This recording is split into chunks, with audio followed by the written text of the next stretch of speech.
After I won the lottery, my family demanded that I share half of the prize with my older sister, and I said no. The next day, they tore up the winning ticket I had hidden. I was 7 years old when I first understood what it meant to be invisible in your own home. My sister had just brought home a report card with straight A's, and my parents threw an impromptu celebration, cake from the bakery down the street, calls to relatives, the whole production. I had gotten A's and B's that same week. My report card sat on the kitchen counter for 3 days before my mother glanced at it and said, "That's fine, honey," without looking up from her phone. I learned early not to expect applause. My sister was 3 years older, and from my earliest memories, she occupied a space in our family that I could never reach. When she made the honor roll, my father would beam and tell anyone who'd listen. When I made the honor roll 2 years later, he'd nod and say something about keeping it up. It wasn't malicious exactly. More like I existed in a different category altogether, one that didn't warrant the same attention. Our house was comfortable, the kind of middle-class suburban home where nothing was ever quite enough, but nothing was ever truly lacking either. My father worked in insurance. My mother was a dental hygienist. They weren't wealthy, but they weren't struggling. They had dreams for their daughters, though it became clear those dreams had a hierarchy. I remember sitting at the dinner table one evening when I was maybe 10 years old. My sister had just been accepted into some advanced academic program, and my parents were discussing how they'd need to budget for the extra tutoring costs. I mentioned that I'd won second place in the school science fair. My project on water filtration had taken me weeks. My mother smiled vaguely and asked my sister if she needed new clothes for the program orientation. The conversation moved on. I stared at my plate and felt something harden inside my chest, small and cold. The pattern repeated itself in countless small ways. Piano recitals where they'd take dozens of photos of my sister and maybe 2 of me. Birthday parties where hers always had a theme and a guest list, while mine were family dinners with a grocery store cake. Christmas mornings where her pile of gifts towered over mine. I told myself it didn't matter, that material things weren't important, but children understand fairness in ways adults pretend to forget. But here's what nobody tells you about being the unfavored child. You get to see everything clearly. You notice things. Like how my sister's shoulders would tense whenever my parents praised her, how she'd bite her nails raw before big tests, how she'd cry in her room when she got a B+ in chemistry, terrified of disappointing them. I'd hear my mother's voice through the walls, sharp with worry. "You're better than this." What happened? The pressure on her was immense, I could see that. Every achievement raised the bar higher. Every stumble was analyzed and corrected. While I floated through school with minimal oversight, she lived under a microscope. Sometimes I'd catch my father checking her homework at the kitchen table, his jaw tight with concentration, while my own assignments lay untouched in my backpack. One afternoon when I was 13, I found my sister sitting on the back porch, staring at nothing.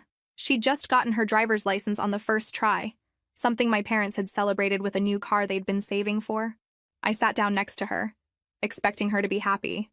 "You're so lucky," she said quietly, not looking at me. "Lucky how?" I almost laughed. She had everything. You get to be yourself. They don't care what you do. She picked at a thread on her jeans. Everything I do matters. Every grade, every choice, every friend. It's exhausting. I wanted to feel sorry for her. Part of me did. But sitting there in my hand-me-down jacket, while she worried about the weight of privilege, I couldn't quite manage it. "Must be nice," I said, "to have them care at all." She looked at me then, really looked at me, and something passed between us. Recognition, maybe, or understanding. But then my mother called her inside for dinner, and the moment evaporated. She stood up, brushed off her jeans, and walked away. I stayed on the porch a while longer, watching the sunset over the fence line, feeling that familiar weight settle back onto my shoulders. The years that followed set a pattern I'd come to know intimately. My achievements were expected. Hers were celebrated. My failures were proof of my limitations. Hers were temporary setbacks to be solved with resources and intervention. I learned to survive on scraps of acknowledgement, while she learned to drown in expectations. We were both trapped, I suppose, just in different cages. And I'd be lying if I said I didn't sometimes wonder which was worse, being ignored or being suffocated. But mostly, I just wanted them to see me, really see me. Not as the spare daughter, not as the backup plan, but as someone who mattered on my own terms. I didn't know then that I'd spend the next decade of my life trying to earn what my sister had been given from birth, the simple gift of being noticed. The college acceptance letters arrived the same week, 3 years apart. My sister's acceptance to a prestigious private university was framed and hung in the living room. Mine, from a solid-state school with a decent engineering program, got a refrigerator magnet and a comment about how practical my choice was. "We've set aside money for your tuition," my father told my sister over dinner the night she decided. "Full ride, room and board too. You just focus on your studies." I watched from across the table, fork frozen halfway to my mouth. I'd be starting college in a few months. Surely they'd saved for me too, even if it wasn't as much. I waited for him to mention my plans. He didn't. The next morning, I found my mother sorting bills in the kitchen. My hands were shaking when I asked, "So, about my tuition for next year?" "Oh, honey," she didn't look up. "You'll need to apply for scholarships, financial aid. Your father and I talked about it, and with your grades, you should qualify for plenty of help. Your sister's program is quite expensive, you understand." But I stopped. What had I thought? That they'd treat us equally? "You're resourceful," she said. "You'll figure it out." I did figure it out. I applied for every scholarship I could find and scraped together partial funding. For the rest, I took out student loans with interest rates that made my stomach turn. The financial aid officer explained the repayment terms with practiced sympathy. 20 years of payments. I'd be 41 when I finally finished paying for an education my sister got for free. My sister moved into a modern apartment near campus with a roommate whose parents owned a software company. I moved into a cramped dorm with cinder block walls and a window that wouldn't fully open. She posted photos of her campus. Manicured lawns, historic buildings, students lounging under oak trees. My campus was functional, efficient, crowded. I loved it anyway because it was mine. The real difference hit during that first semester. While my sister attended mixers and joined sororities, I got a job at a restaurant called the Riverside Grill. Not for extra spending money, for survival. I worked the dinner shift 4 nights a week and weekend brunch, taking orders from families who didn't look at me when they spoke, who left 15% tips and thought themselves generous. My classes were at night because those were the only sections that fit around my work schedule. I'd serve tables until 10, drive back to campus, and study until 2 or 3 in the morning. Coffee became a food group. Sleep became a luxury. My eyes burned constantly from exhaustion, and I learned to function on 5 hours a night, then 4, then however much I could grab. The loans accumulated. First year, 15,000. Second year, another 18.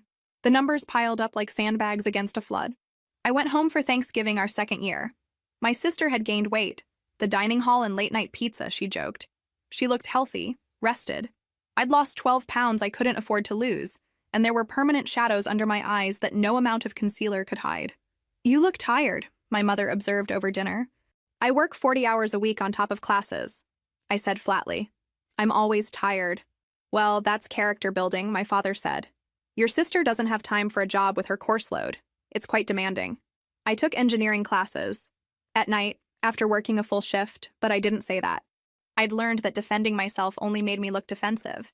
My sister caught me alone later, washing dishes while everyone else watched football. "I know it's not fair," she said quietly. "The money thing. Then why don't you say something?" I didn't turn around. Just kept scrubbing a pan that was already clean. What would I say? "I didn't ask for this." "You didn't refuse it either." She was quiet for a moment. "You're so independent. Sometimes I wish I could be like that. Make my own way." I finally looked at her. She was wearing a new sweater, expensive looking. Her hair was professionally highlighted. She held a glass of wine our parents had poured her without question, while I was still being carded. "Independence isn't a choice when it's your only option," I said. "It's just survival dressed up in prettier words." She flinched, and I felt a small, mean satisfaction at finally landing a blow. Then she left, and I was alone again with the dishes and the reality that nothing would change. She'd keep accepting everything they gave her, and I'd keep scraping by on nothing, and we'd both pretend this was somehow normal. By junior year, I was running on fumes. My GPA held steady, somehow, but socially I was a ghost. No time for clubs, parties, or friends, just class, work, homework, sleep, repeat. I watched other students having the college experience everyone talks about, and I felt ancient, already old at 23. The loans kept growing. The exhaustion became chronic. And through it all, I told myself I was building something. Independence, resilience, character. But mostly I was just building debt and resentment, one shift and one payment plan at a time. Graduation came and went with the usual disparity. My sister's ceremony 3 years earlier had involved a weekend trip, a nice dinner, and a pearl necklace. Mine got a card with $50 and a "we're proud of you" that felt obligatory. I didn't care anymore. I had my degree, my crushing debt, and a job offer from a mid-sized engineering firm that paid $38,000 a year. It wasn't much, but it was mine. The office was in a converted warehouse downtown, all exposed brick and industrial lighting. I shared a desk cluster with 3 other junior engineers, and for the first time in years, I felt like I could breathe. The work was straightforward at first: reviewing blueprints, running calculations, assisting senior engineers with site visits. I was good at it. Unlike family dynamics, engineering made sense. I'd been there about 4 months when I first met the businessman. His company was renovating an old commercial building into mixed-use space, and he'd hired our firm for the structural assessment. He was in his early 60s with gray hair and wire-rimmed glasses, the kind of man who listened more than he spoke. During our first site meeting, he asked my opinion on a load-bearing wall issue, and I gave him an honest answer that contradicted my supervisor's initial assessment. My supervisor shot me a look, but the businessman nodded slowly. "Show me your math," he said. I did. He studied my calculations, then turned to my supervisor. "She's right. We'll need to reinforce this differently." After that, he started requesting me specifically for his projects. Not the senior engineers, me. He'd call the office and ask if I was available for consultations. He'd email questions directly to me, clearly valuing my input. "You're thorough," he told me once, "and you don't just tell me what I want to hear." That's rare. The recognition was oxygen after years of suffocation. Someone saw my work, valued my competence, treated me like I mattered. I found myself working harder on his projects, staying late to double-check calculations, researching better solutions. It wasn't about impressing him. It was about proving to myself that I was worth the effort. My parents, predictably, had different concerns. "You're still living at home," my father said one Sunday morning, ambushing me with coffee and a printed spreadsheet. "We need to discuss your contribution to household expenses." I stared at the numbers. He wanted $400 a month for rent, plus utilities and groceries. "My sister lived here for free when she was starting out," I said carefully. "Your sister was in graduate school," my mother interjected. "That's different. She worked part-time at a boutique. For fun. She was establishing herself." My father's tone suggested the discussion was over. "We're not asking for much. Just your fair share." Fair share. I'd paid my own way through college while they funded my sister's entire education. I'd worked 40-hour weeks while she pledged sororities. I'd graduated with $38,000 in debt while she graduated debt-free. And now they wanted my fair share. I paid it. Not because it was fair, but because I had nowhere else to go yet. My salary barely covered the loan payments, the rent, and basic necessities. Saving for a security deposit would take months, so I stayed in my childhood bedroom, now costing me $400 a month, and felt the resentment crystallize into something harder. My sister, meanwhile, had moved back home after graduating. She was finding herself, which apparently meant working part-time at a boutique and spending the rest of her time on social media, curating what she called her personal brand. She paid nothing. When I pointed this out to my mother, she said, "Your sister is going through a transition period. You're established in your career." Established. I was 24, making barely enough to survive, and drowning in debt. But sure, established. The businessman noticed the stress. During a routine site check, he asked if I was sleeping enough. I laughed and told him sleep was a luxury. He didn't push, but later that week, he emailed me about a consulting opportunity, a side project his company was developing. The pay was modest but significant for me. "You've got good instincts," he wrote. "I trust your judgment. Interested?" I was. Not just for the money, though God knows I needed it, but for the validation. Someone believed in my skills enough to hire me independently. The work wasn't charity. It was legitimate consulting. I said yes immediately. That extra income became my escape fund. Every dollar I didn't absolutely need went into a separate account, hidden from my parents' view. Slowly, the number grew. 200, 500, 1,000. I watched it accumulate with the same fervent attention I'd once given to my student loan balance, except this time the number represented freedom. At home, the dynamic worsened. My sister's transition period stretched into months. She'd sleep until noon, spend afternoons at coffee shops taking filtered photos of lattes she charged to my parents' credit card, and complain about how hard it was to find meaningful work. She lived like a trust fund kid in a home our parents could barely afford to maintain. And I paid rent. I paid for groceries. I paid my fair share. I built my competence through work and my escape fund through sheer stubborn will. And I waited for the day when I'd have enough saved to leave for good. A year passed in a blur of blueprints and rent payments. I turned 25 in March, celebrated with a cupcake from the office break room and a text from my sister asking if I could cover her car insurance. I said no. It felt surprisingly good. The consulting work with the businessman had grown steadily. What started as occasional side projects had evolved into reliable income. More importantly, it had shown me I was good at this. Not just competent, actually good. You should think about going independent, he told me one afternoon in April. We were reviewing plans for a residential development in his office. Starting your own consultancy. I laughed. With what capital? I'm still paying off student loans. You don't need much to start. A business license, insurance, maybe a website. Your reputation will do the rest. He leaned against his desk. I'd be your first client. I'd refer you to my network. You've got the skills. You just need to bet on yourself. The idea took root immediately. My own business. My own clients. Freedom from the 9-to-5 grind. The ability to choose my projects. Set my rates.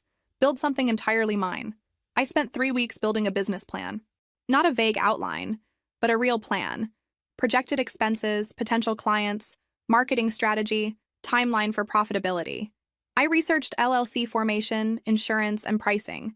I stayed up until 2 or 3 in the morning, running numbers and refining projections. The startup costs were modest, $5,000 for the first 6 months. I had $2,000 saved. I needed 3 more. I could get a business loan, but the interest rates were steep and approval uncertain with my existing debt. The logical solution, however uncomfortable, was obvious. Ask my parents. $3,000 with a clear repayment plan, less than they spent on my sister's monthly expenses. I practiced the conversation before approaching them one Sunday evening. My father was in his study, my mother reading in the living room. I asked them both to sit down. I want to start my own engineering consultancy, I began, keeping my voice steady. I've been doing consulting work for a year, and I've built a strong relationship with a client who's offered to mentor me and provide referrals. My mother's expression was already skeptical. I handed my father a printed copy of my business plan, 20 pages of research and projections. He flipped through it without reading. I need $3,000 for startup costs, I continued. I've saved $2,000 already. I'm asking for a short-term loan, not a gift. I've outlined a repayment schedule. No. My father closed the folder and set it on the coffee table. Just like that. No. You didn't even read it, I said, trying to keep the desperation out of my voice. I don't need to. Starting a business is risky, especially for someone your age with your debt load. You have a stable job. That's more valuable than chasing some entrepreneurial fantasy. It's not a fantasy. I have a client ready to... One client isn't a business model, my mother interjected. What happens when he moves on? We're not enabling that kind of recklessness. You spent tens of thousands on her education, I said, my voice hardening. This is $3,000, a loan. Your sister's education was an investment in her future, my father said. This is different. We're trying to protect you from making a mistake. The conversation lasted another 10 minutes, but the outcome never changed. They wouldn't listen to my projections, wouldn't consider the business plan, wouldn't entertain the possibility that I might succeed. Every argument I made was dismissed with patronizing concern. I took my business plan back to my room and sat on my bed, staring at the pages I'd spent weeks perfecting, pages they hadn't bothered to read. The rejection shouldn't have surprised me, but this felt different. This wasn't about favoritism. This was about actively preventing me from building something. The businessman noticed my mood during our next meeting. You asked them, he said. It wasn't a question. They said no. He was quiet for a moment. I could loan you the money. No. I said it too quickly. Thank you, but no. I appreciate everything, but I can't. I need to do this on my own. Pride is expensive, he observed, not unkindly. So is debt to someone who's already done too much for me. I managed a weak smile. I'll figure it out. I'll save up. It'll just take longer. The offer stands, he said. When you're ready. I believe in this, and I believe in you. That doesn't change because your parents can't see what's in front of them. Those words, I believe in you, I carried them like a talisman for weeks. Someone believed in me. Someone saw potential where my parents saw only risk. It didn't fix the rejection, didn't give me the money I needed, but it planted something important. The knowledge that their inability to see my worth wasn't a reflection of my actual value. I kept saving. The business plan stayed in my desk drawer. A promise to myself. The escape fund grew slowly. $2,300, then $25. Every dollar was progress, even if it felt glacial. I'd get there eventually. I'd prove them wrong. I just had to be patient. But patience was wearing thin. Something cold and determined was growing in its place. A resolution that when the opportunity came, when I finally had the resources to build my own life, I wouldn't let anyone stop me. Not my parents, not my sister, not anyone. 3 months after they rejected my business loan, my sister announced her big idea over Sunday dinner. She wanted to open a boutique. Urban clothing, trendy accessories, the kind of place where everything was overpriced and Instagram-worthy. "I've found the perfect location," she said, pulling up photos on her phone. "It's in the Arts District, right next to that new coffee shop. The rent is $2,500 a month, but the foot traffic is incredible." I watched my parents' faces, waited for the inevitable questions about her business plan, her market research, her financial projections. Instead, my father said, "How much do you need?" Just like that. No hesitation, no skepticism. "Well," my sister said, "I'd need about $30,000 for the first 6 months. That covers rent, inventory, fixtures, marketing, insurance." "We can do that," my mother said immediately, already smiling. I set my fork down carefully. $30,000. "It's a good opportunity," my father said, not looking at me. "Your sister has a vision. We want to support that." I asked for $3,000, for a business I'd already researched with a client ready to hire me. "You said no." The table went quiet. My sister's enthusiasm dimmed slightly. My mother's smile tightened. "This is different," my mother said. "Your sister has a comprehensive plan. She just came up with this weeks ago. I worked on my plan for months." "Let's not make this about you," my father said sharply. "We're discussing your sister's opportunity. Can you be happy for her, just once?" I looked at my sister. She met my eyes for a brief second, and I saw it. Guilt, awareness, the knowledge that this was wrong. But she didn't say anything. She never said anything. She just looked away. "I'm going out," I said, standing up. Nobody tried to stop me. I drove to the lakefront and sat in my car for 2 hours. $30,000. They had $30,000 to give away, and they'd told me $3,000 was too risky. The math was simple, brutal, impossible to rationalize. I wasn't worth the investment. I had never been worth the investment. The boutique opened 6 weeks later. My parents threw a launch party, posted endlessly on social media. I wasn't invited, or rather I was invited in the way you invite someone you expect will decline. A perfunctory text 2 days before. I went anyway. Showed up in my work clothes, deliberately underdressed. The store was exactly what I'd expected. Exposed brick, vintage fixtures, racks of clothing with price tags that made me wince. My sister saw me come in, her face pleased and panicked at once. "You came," she said. "Wouldn't miss it," I said. "Looks good." "It's overwhelming," she admitted quietly. "I don't know what I'm doing. The inventory alone, I had no idea. And the supplier payments, the scheduling, the marketing." "You could hire help." "With what money?" "Most of what they gave me is already gone. Everything cost more than I thought." She laughed nervously. "I keep thinking they're going to realize I'm failing and be so disappointed." I almost felt sorry for her. Almost. But then I remembered my unread business plan. Remembered working 40-hour weeks through college while she pledged sororities. "You should have planned better," I said. "I know." Her voice was small. Sometimes I feel like no matter what I do, it's never good enough for them." "Must be nice," I said, "to fail upward with a $30,000 cushion." She flinched like I'd slapped her. I grabbed a glass of champagne and left. On the drive home, I felt hollow and angry and strangely liberated. I'd stopped pretending to be happy for her. The store struggled from the start. My sister had chosen trendy over timeless, aesthetic over practical. Instagram photos looked great, but sales were dismal. The overhead was killing her. Rent, utilities, insurance, unsold inventory. Within 3 months, she was panicking. I'd hear her on the phone with my mother, her voice high and strained. My parents kept floating her money. Another $5,000 here, $3,000 there. Money they'd claimed not to have when I needed it. I watched it happen with detached fascination. This was what they'd chosen to invest in, this failing vanity project. And my sister kept accepting their money, kept taking while the business circled the drain. One night, about 4 months after the opening, she knocked on my door. I was working on a consulting project. "Can we talk?" she asked. "I'm busy. Please." I turned around. She looked exhausted, dark circles under her eyes. "I know you're angry," she started. "I'm not angry," I said. And I meant it. I was past anger. I was somewhere colder. "I just don't care anymore."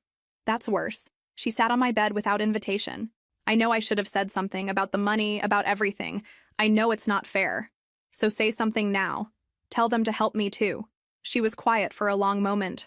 I can't. You mean you won't? I can't, she repeated, tears in her eyes now.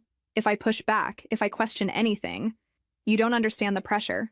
Everything I do is scrutinized. You have $35,000 of their opinions, I said. I have $400 a month in rent. We're not the same. She left. I went back to my work. The cold thing inside me got a little colder, a little harder.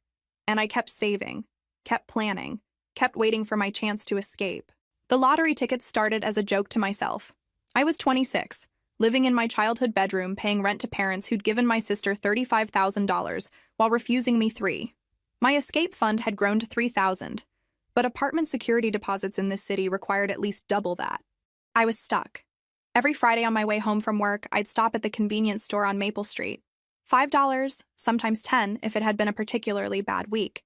Mega Millions, Powerball, whatever. I'd carefully fill out the numbers, fold the tickets into my wallet, and forget about them until the next drawing.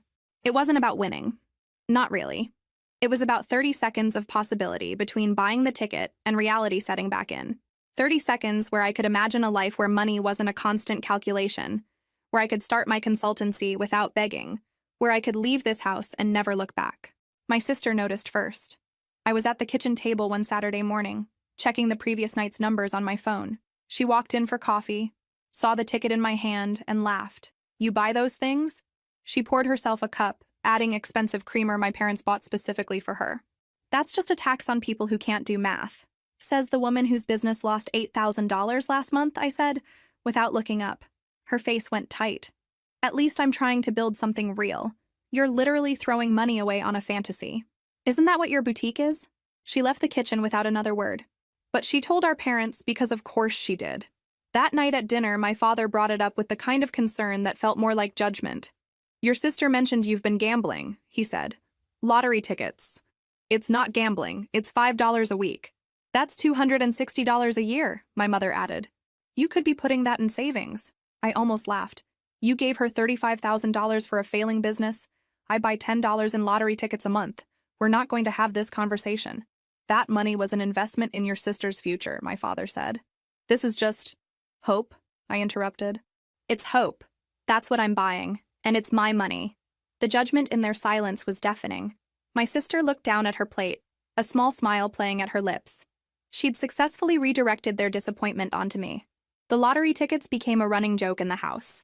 My sister would make comments about winning big whenever she saw me. My parents would mention articles about lottery addictions.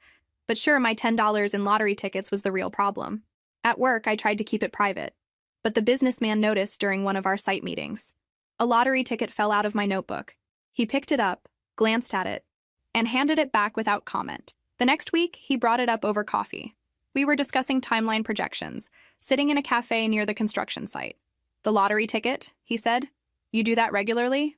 I felt defensive immediately. It's just a few dollars. I'm not judging. He stirred his coffee slowly. I used to buy scratch tickets every Friday for 3 years after my first business failed. My ex-wife thought I was crazy. I stared at him. This successful businessman had bought lottery tickets. Did you ever win? $50 once. Spent it on more tickets. He smiled slightly. But that's not why I bought them. I bought them because I needed to believe things could change. That luck wasn't just for other people. Something in my chest loosened. That's exactly it.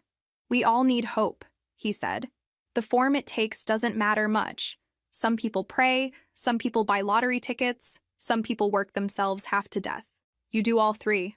It was the most seen I'd felt in years. Not judged, not mocked. Seen.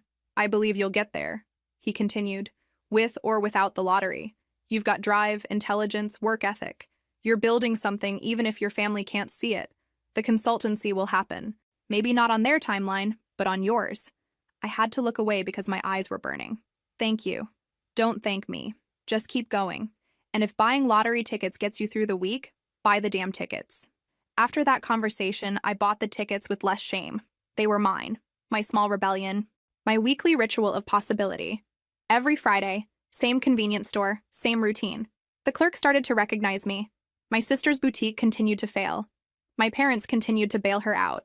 I continued to pay rent in my childhood bedroom. And every Friday, I'd buy my tickets and allow myself those 30 seconds of imagining different. A life where I was valued.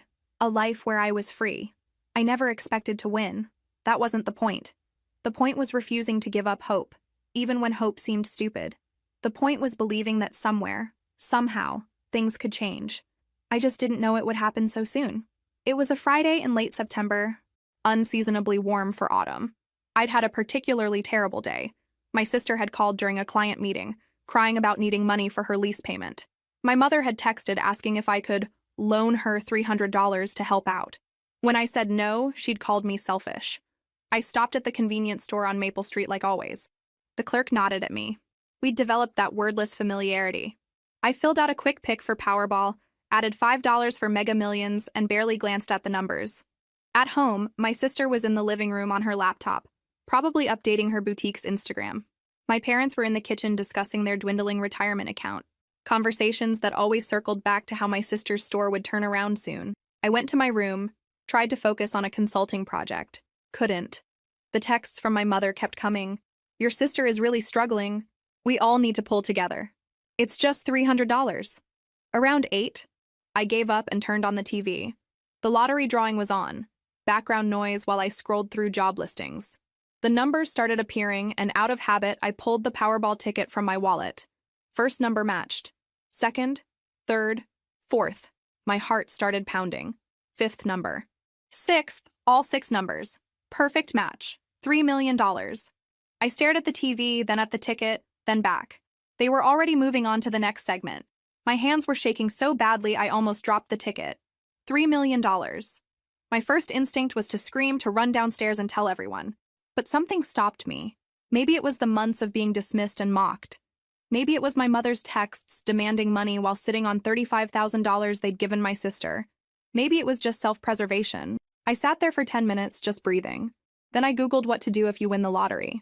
The advice was consistent. Tell no one, sign the ticket immediately, get a lawyer, keep it secret until you've secured everything. I signed the back of the ticket with a pen I'd used to sign my student loan documents. Then I took photos and uploaded them to 3 different cloud storage accounts. I wasn't taking chances. Saturday morning, I drove to the lottery office downtown. My hands were still shaking. The office was surprisingly mundane. Fluorescent lights, institutional carpet, clerks behind plexiglass. The clerk's eyes widened when I showed my ticket. Congratulations, we'll need to verify this. 20 minutes of paperwork. Verification, more paperwork. They explained payout options, lump sum or annuity. I chose lump sum. After taxes, roughly $2 million. The money will be processed and transferred within 2 weeks, the clerk explained. We'll need to take your photo with a ceremonial check for publicity purposes. The ceremonial check. They gave me an oversized cardboard check with $3 million printed across it. It was absurdly large, completely impractical, just for photos and publicity. The actual money would be a bank transfer. I posed for the photos with this ridiculous prop, then drove home with the giant check in my back seat. When I got home, I carried it upstairs carefully. It was too big for my desk drawer, so I slid it behind my dresser, out of sight. My sister knocked on my door around noon. Want to get lunch? I feel like we've been fighting too much lately. I looked at her standing in my doorway. Expensive highlights, designer jeans probably charged to our parents' credit card, completely oblivious to her privilege. No, I said. I'm busy. Come on, my treat. Well, Mom gave me her credit card, but still. I said no. She left, offended. Good. I was done performing gratitude for crumbs while she feasted. Sunday dinner was mandatory in our house, one of those family traditions my mother enforced with guilt. I sat at the table, cutting my chicken into precise pieces, while my parents discussed their dwindling savings, and my sister complained about a customer who'd returned a dress. We're going to need to tighten our belts, my father said, looking pointedly at me. Maybe you could contribute more to household expenses. I looked at him, at my mother, at my sister. They had no idea what was coming. They thought they could keep taking from me, keep dismissing me, keep treating me like I didn't matter. I set down my fork. I have something to show you, I said. My voice was steady, calm. I went upstairs and retrieved the ceremonial check from behind my dresser. It was awkward to carry, oversized and unwieldy. When I came back down to the dining room, all 3 of them stared. I held up the check. $3 million printed in huge letters across cardboard. Impossible to miss. Impossible to dismiss. I won the lottery, I said. The silence was beautiful. The silence lasted maybe 5 seconds. Then everyone started talking at once. Oh my God, my sister breathed, standing up. 3 million. That's incredible, my mother said. Our daughter won the lottery. We'll need to be smart about this, my father interrupted. Investments, taxes, financial advisors. I just stood there, holding the ridiculous check, watching them. They were already deciding, already assuming, already planning how to spend my money. My mother recovered first, composing her face into something like pride. Sweetheart, this is wonderful. This is a blessing for the whole family. The whole family, I repeated. My father leaned forward. This kind of money requires careful planning. We can help you. Like you helped me with my business loan? His jaw tightened. This is different. This is serious money. $3,000 wasn't serious? Let's not relitigate old arguments, my mother said quickly. This is a happy occasion. My sister had been quiet, staring at the check. Now she looked up. This could save my boutique, she said softly. There it was. Less than 2 minutes. The store is struggling, she continued, gaining confidence. But with the right investment, with enough capital to expand, this could turn everything around. You want my lottery winnings to bail out your failing business. Not all of it. Just half would be more than enough. You'd still have $1.5 million, and I could actually make the boutique work. I looked at my parents, waited for them to tell her how absurd this was. Instead, my mother nodded. That's actually quite reasonable. You'd both benefit. Reasonable. The word came out flat. As a family, we should support each other, my father said. Your sister's business has potential. Her business is failing because she has no plan. Because you gave her $30,000 without making her prove anything. Because you've spent her entire life telling her she's perfect, so she never learned to work for anything. That's not fair, my sister said, her voice shaking. You don't know the pressure? The pressure, I interrupted, and something inside me snapped into cold clarity. The pressure of getting a fully funded education while I worked 40 hours a week? The pressure of living rent-free while I pay $400 a month? The pressure of having parents who actually believe in you? You don't understand. No, you don't understand. I pulled out my phone, set it on the table. I have $38,000 in student loan debt. You have $0. I paid my way through school while you partied. I've been saving every spare dollar for 2 years just to afford a security deposit on an apartment, while you've blown through $35,000 on a store that loses money every month. That's not, my mother tried. I'm not finished. When I asked for $3,000, $3,000 for a business I'd actually planned, you said no, too risky. You didn't have the money. I pointed at my sister. 3 months later, you gave her $30,000. No questions, no business plan. Just yes, because she's the one who matters. You're twisting this? My father said. But his voice lacked conviction. Am I? She's gotten everything from you. Money, support, attention, belief. And I've gotten rent bills and lectures about responsibility. I held the check close. This is mine. I bought the ticket. I won. Me. Not us. Not the family. Me. But you live in our house, my mother said weakly. I live in a bedroom I pay for. That's all you've given me since I was 18. So no, you don't get to call this a family windfall. And she definitely doesn't get half. My sister's face had gone pale. I'm your sister. Don't I deserve? Deserve? You deserve what you've earned. A failing boutique and $35,000 in parental welfare. What you don't deserve is my money. You're being cruel, she said, tears starting. You don't know what it's like having them watch everything I do. The store failing, it's killing me. They're going to be so disappointed. You know what killed me? Watching them not care. Watching them ignore every achievement. Dismiss every dream. Tell me my business wasn't worth $3,000 while throwing money at yours. You want to talk about pressure? Try having no one believe in you. Try being invisible in your own family. We've always, my mother started. You've always chosen her. Every time. In every way. And now you want me to choose her too. To give her half of the only lucky thing that's ever happened to me. I paused. No. If you don't share with your sister, my father said, his voice cold now, there will be consequences. You'll need to find somewhere else to live. I looked at him. This man who would throw me out over money he felt entitled to. Fine, I said. I was planning to move out anyway. Now I can afford it. I took the check upstairs, closed my door, and locked it. Behind it, I could hear raised voices, arguing, my sister crying. I sat on my bed with my ceremonial check and felt nothing. No guilt, no regret, no doubt. Just the cold certainty that I'd finally said what needed to be said. I barely slept that night. Not from anxiety or regret, but from adrenaline. I kept replaying the confrontation, my father's threat, my sister's tears. None of it moved me. I was done. Around 2 in the morning, I started looking at apartments online. 1-bedrooms in decent neighborhoods, places with actual kitchens. Places where I wouldn't be paying rent to people who resented my existence. I bookmarked 7 listings. I must have fallen asleep around 4 because I woke to sunlight and voices downstairs. Angry voices. My sister's defensiveness. My mother's sharp interjections. They were still arguing about the money. I got dressed slowly, jeans, shirt, work boots. If I was getting thrown out, I'd be ready.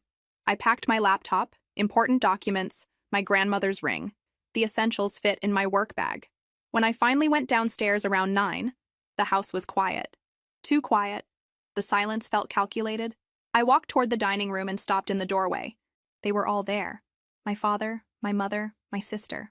Sitting at the table like judges, and on the table in front of them, the check, shredded into dozens of pieces, scattered like confetti. I stared at it, at the strips of cardboard with fragments of letters. 3 million torn into Thea and Mil-Ion. My sister held the scissors like a trophy, her eyes bright with something like victory.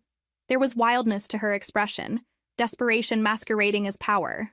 We're not letting you tear this family apart, my father said. If you won't share with your sister, then no one gets the money. It's your own fault, my mother added. You forced us to do this. I couldn't speak. I just stood there, looking at the destroyed check at my sister's triumphant face. They thought they'd won. They actually thought. The laugh started small, just a huff of breath. Then it grew.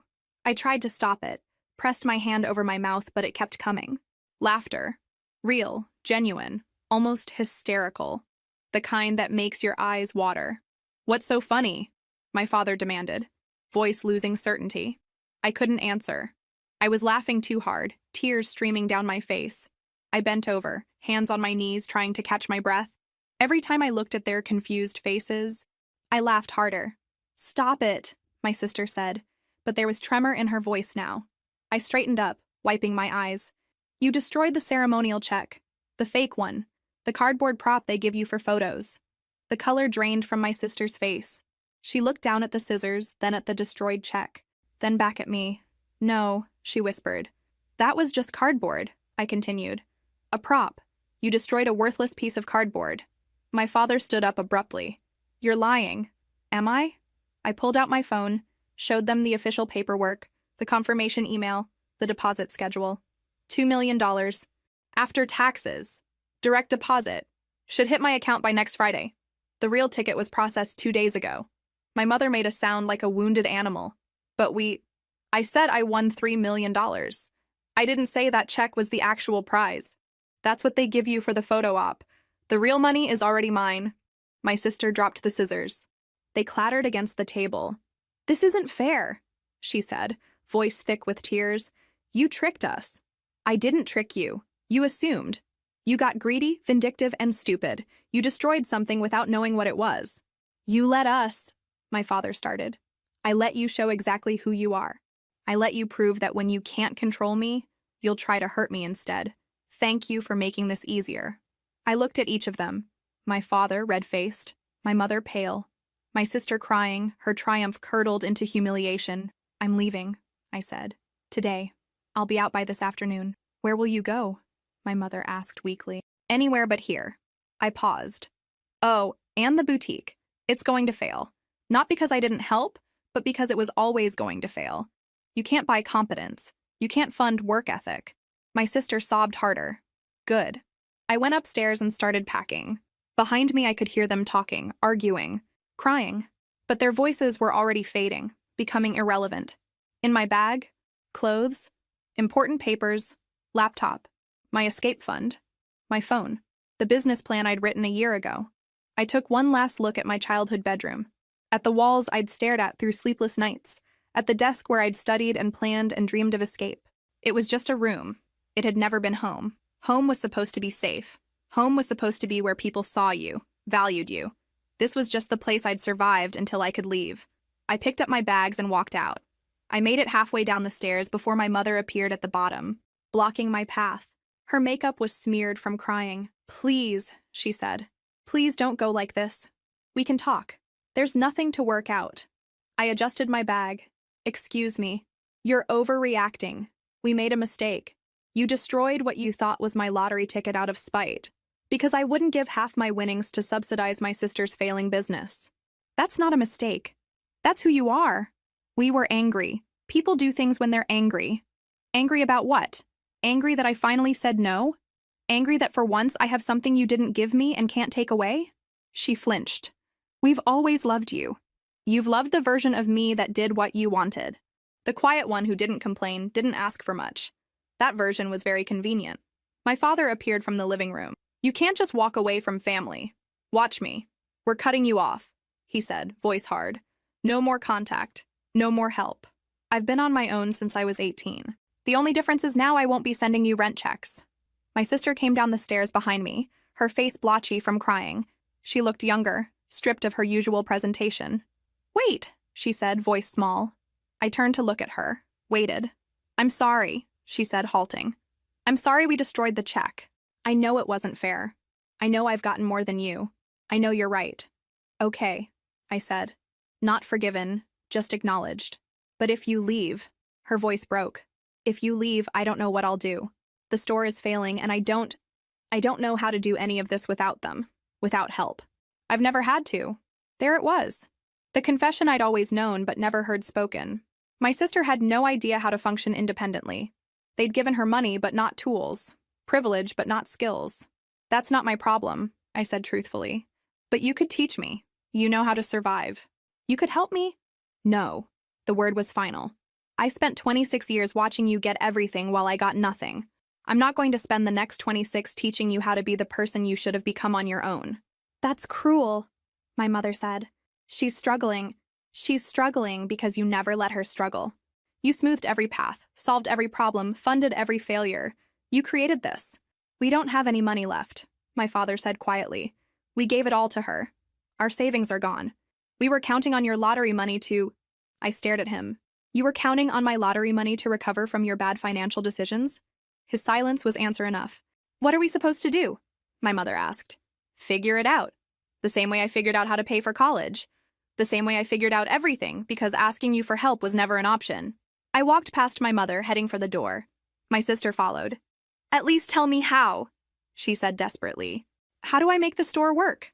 "Close it," I said. "Close the store, cut your losses, get a regular job, learn to live within your means. But the money they spent is gone. It was always going to be gone." I reached the front door, pulled it open. Fresh air hit my face. "I can't do this without help," my sister said. "Then learn," I said. "Or don't. Either way, it's not my concern anymore." "You're really leaving," my father said. "I really am." I turned back one last time.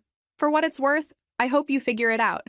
But mostly, I hope I never have to come back here." "When you change your mind," my mother started. "I won't. Goodbye." I walked out, down the steps, toward my car. Behind me, I heard my sister saying something, my mother crying, but I didn't turn around. I put my bag in the trunk and pulled out. In my rearview mirror, I could see them on the porch, watching me leave. I drove to the lake, parked, and sat there, just breathing, processing. I'd left. After 26 years, I'd finally done it. My phone buzzed. A text from my mother. "Please come home." I deleted it, then started calling the apartments I'd bookmarked. By evening, I'd signed a lease on a one-bedroom with good security. Move-in date? Next week. I paid the deposit without flinching. I checked into a hotel for the next few days, clean and quiet and mine. I ordered room service, took a long shower, and lay on the bed staring at the ceiling. I felt strange. Not happy exactly. More like light. Like I'd been carrying something heavy for so long I'd forgotten it was there. My phone buzzed again. My mother. My father. My sister with a long message about how sorry she was, but could I please help her with the store? I blocked all 3 numbers. Then I called the businessman. "I did it," I said. "I left." "Good for you," he said. "Are you okay?" "I think so. I will be. The consultancy offer still stands." "When you're ready." "I'm ready now," I said. And I was. The week between leaving and moving into my apartment passed in a strange, suspended state. I worked remotely from the hotel, functioned normally while my entire world had shifted. The businessman gave me a project immediately. "You need structure," he'd said. "Change is good, but too much at once can be destabilizing." He was right. Work kept me from spiraling into the guilt they'd tried so hard to instill. The texts kept coming before I'd blocked them. My mothers were desperate and manipulative in turns. "How can you abandon your family?" Followed by, "We love you and just want to help." My father's were shorter, angrier. "You'll regret this." I saved them before blocking. Not to reread, but as evidence. Proof that I wasn't crazy, that my decision was right. My sister's messages cycled through emotions. First, apologetic. "I know I messed up." Then desperate. "The store is failing faster." Then angry. Always playing the victim. Then back to desperate. "Please, I'm drowning here." I didn't respond to any of them. I blocked their numbers on the third day. Moving day was simple. Most of my belongings fit in my car in 2 trips. The apartment was on the 4th floor, corner unit, with windows that actually opened and let in real sunlight, hardwood floors, a functional kitchen, a bathroom that was mine alone.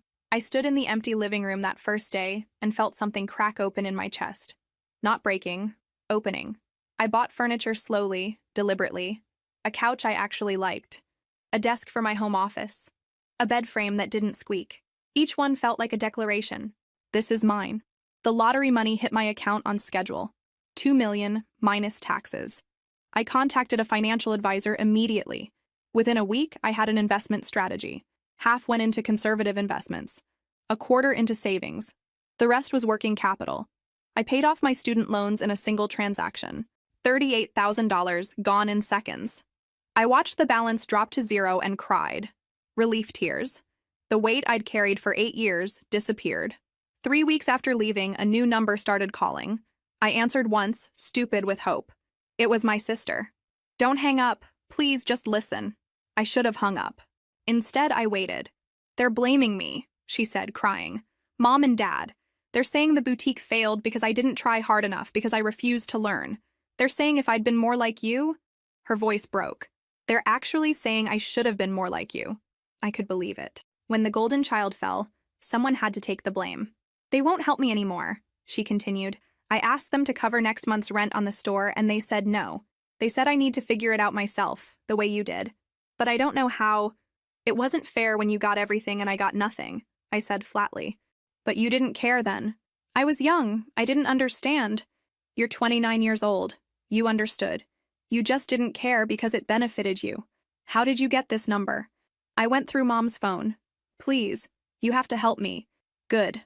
Lose everything. Learn what it feels like. Maybe it'll teach you something." I hung up. Blocked that number too. Then I changed my phone number entirely. He took me to lunch the next day, sensing I needed support. We sat at a quiet restaurant downtown. "How are you really doing?" he asked. "I don't know," I admitted. "I feel guilty, which I know is irrational. I feel relieved. I feel angry that I feel guilty. Family usually is complicated." He looked at me seriously. "For what it's worth, what you did took more courage than most people manage in a lifetime. It doesn't feel courageous. It feels necessary. Those aren't mutually exclusive. You're going to doubt yourself. They programmed you to, but every time you do, remember what they did with that check." I nodded, throat tight. "You're not the villain in this story," he continued. "You never were." We talked about the consultancy after that.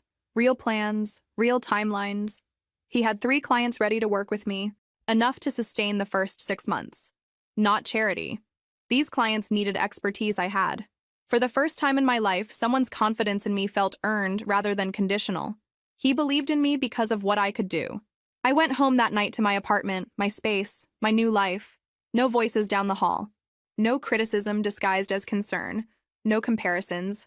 Just silence. Just peace. Just the possibility of becoming whoever I wanted to be. It was terrifying. It was liberating. It was mine. 6 months passed. Then a year. Then it was 2 years since I'd walked out of that house, and the person I'd been that day felt like someone I used to know. The consultancy was thriving. I'd started with 3 clients, and they'd led to others.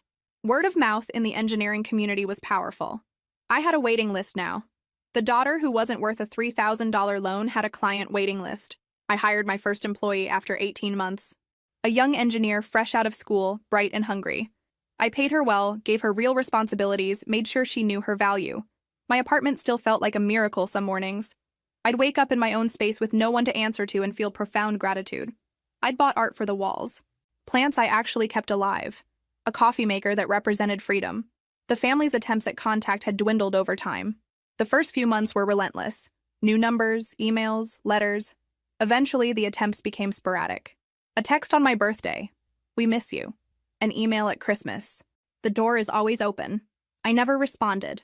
I found out what happened to them through a mutual acquaintance who knew my mother. She mentioned it casually over coffee. My sister's boutique had closed after 7 months. She'd lost everything my parents had invested. She was working retail now, at a department store. Entry-level, hourly wage. She'd moved back home initially, but that hadn't lasted. Too much tension, too much blame. She was in a studio apartment now, learning what it meant to survive paycheck to paycheck. Part of me felt vindicated. A larger part just felt tired. My parents had depleted their retirement savings entirely. The boutique investment had wiped them out. They were both still working in their early 60s, jobs they'd hoped to retire from. They'd downsized to a smaller house, sold the car, made financial compromises they'd never imagined. They blamed each other. They blamed my sister. They blamed me. Everyone except themselves. I should have felt more about it. But mostly I felt nothing. They'd made their choices. I'd made mine. The businessman, Gregory, took me to dinner on the 2-year anniversary of leaving. We'd done this every 6 months. "You look happy," he said. "Actually happy." "I think I am," I said, realizing it was true. Not giddy happiness, but something steadier. Peace. "Have you thought about reaching out to them?" he asked carefully. "Sometimes, usually when something good happens and there's this instinct to share it. Then I remember who they are and the instinct dies. That's probably healthy." My sister tried to contact me last month. New number, left a voicemail. She sounded different. Tired, but more real than I'd ever heard her. She said she was sorry. That she understood now. "Did you call back?" "No, I can't be her life raft. She needs to learn to swim on her own." "You're not cruel," he said firmly. "You're boundaried. There's a difference." We talked about the business after that, about expansion, about the future I was building. He was proud of me in a way my actual father had never been. I'd found better family in a professional relationship than I'd ever had in my biological one. The next morning, I drove past my parents' old house. Not the smaller one they'd moved to, but the one where I'd grown up. A different family lived there now. New curtains in my bedroom window. A swing set in the backyard. Kids' bikes on the lawn. I sat in my car across the street, looking at the house that had never quite been home, waiting to feel something. But it was just a building. Just bricks and memories that belonged to someone else now. I drove away and didn't look back. That evening, I sat in my apartment with tea looking out at city lights. My phone buzzed. A new client inquiry. I responded, set up a consultation, and felt the quiet thrill of work I was good at. Somewhere in this city, my family was struggling with consequences of their own making. My sister was learning what I'd known since I was 18. My parents were facing a retirement they hadn't planned for. I could have felt guilty. But I'd stopped setting myself on fire to keep them warm. I'd stopped accepting blame for their choices. I'd stopped waiting for them to see my value. I'd simply started living as if I had value, regardless of whether they saw it. And somewhere in that shift, I'd found something they could never give me and could never take away. Peace. Real peace. The kind that comes from knowing who you are and being okay with it. The rainstorm of their disappointment no longer touched me. I'd found shelter. I'd built a roof over my own head, with my own hands, with money I'd earned and luck I'd claimed and choices I'd made. And I was finally, genuinely, completely free. Completely free.